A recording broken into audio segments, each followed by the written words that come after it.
At nasa 15 days na po tayo ng straight duty ko. Ay, ako lang pala, hindi pala kayo kasali. Ayun, awa naman ng Diyos, ay kaya ko pa naman, hindi pa naman ako nagkakasakit. Naway wag naman po ako magkasakit. Buti medyo malakas pa po yung ating resistensya. Kaya naman ito, gagawin ko na yung 4 types na uramaki ng nag-dine in sa amin na customer. At ang request lang naman po nila rito ay without crab. Kaya naman gagawin na po natin yan. At may kasama rin po sila na Japanese noodles na tugo. Order po nila yun na noodles. Baka isipin nyo po Japanese na hapon. Joke lang po.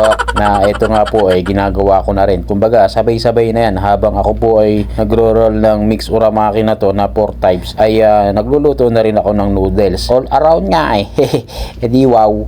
Ayan, at meron pa nga inabot sa akin kahera namin na another order ko yun na for dine in na dynamite shrimp at saka po tempura maki. Kaya naman gagawin na rin natin yan. Wala naman ibang gagawa niyan kundi ako lang at me. Solo nga napaulit-ulit.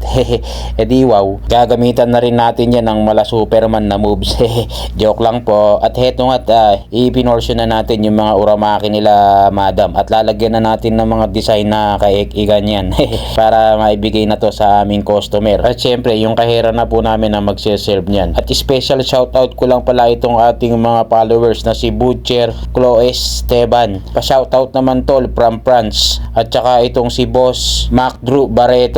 Shoutout boss from Riyadh. At saka itong si Boss Gerald Paz. Pa-shoutout naman Bossing Damam sa Cornets lang.